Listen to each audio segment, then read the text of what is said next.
প্রতিবছর ভারতের প্রজাতন্ত্র দিবসে দেশটির নানা ক্ষেত্রে অবদান রাখা ব্যক্তিদের সম্মান জানায় ভারত সরকার। এবছর চলচ্চিত্র ও সঙ্গীত জগতে বিশেষ স্বীকৃতি পেয়েছেন প্রয়াত বর্ষীয়ান অভিনেতা ধর্মেন্দ্র। মরণোত্তর পদ্মভূষণে ভূষিত করা হয়েছে তাকে। তার এই স্বীকৃতিতে খুশি দেওল পরিবার। তবে ধর্মেন্দ্র পত্নী হেমা মালিনী আক্ষেপের সুরে জানিয়েছেন, এই সম্মান তার আরও আগেই পাওয়া উচিত ছিল। 4 দশকের বেশি সময় ধরে অগণিত জনপ্রিয় গান উপহার দেওয়া আলকা ইয়াগনিক পাচ্ছেন পদ্মভূষণ। সম্মান পাওয়ার প্রতিক্রিয়ায় তিনি বলেছেন, এই মর্যাদাপূর্ণ সম্মান পাওয়ায় শ্রোতাদের জন্য হৃদয় থেকে কৃতজ্ঞতা।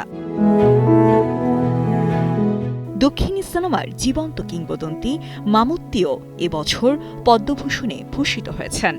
এর আগে 1998 সালে তিনি পেয়েছিলেন পদ্মশ্রী। প্রায় 27 বছর পর আবার রাষ্ট্রীয় স্বীকৃতি পেলেন এই অভিনেতা। টানা তৃতীয়বার অর্জন করেছে দেশের সেরা সুপার ব্র্যান্ড স্বীকৃতি বসুন্ধরা টিস্যু। এবারের পদ্মশ্রী প্রাপকদের তালিকায় রয়েছেন বলিউড অভিনেতা আর মাধবন।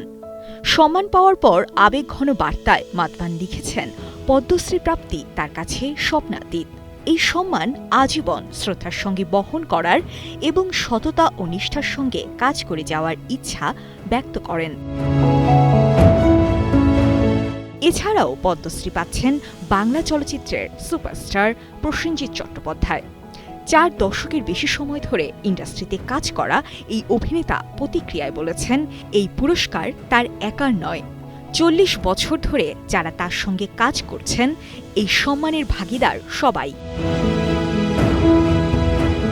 চলতি বছর পূর্ণাঙ্গ তালিকায় 5টি পদ্মবিভূষণ, 13টি পদ্মভূষণ এবং 113টি পদ্মশ্রী সহ মোট 131 জনকে সম্মানিত করা হয়েছে।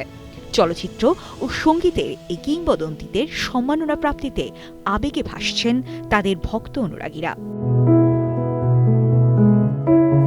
সাজি ইসলাম, কালের কণ্ঠ।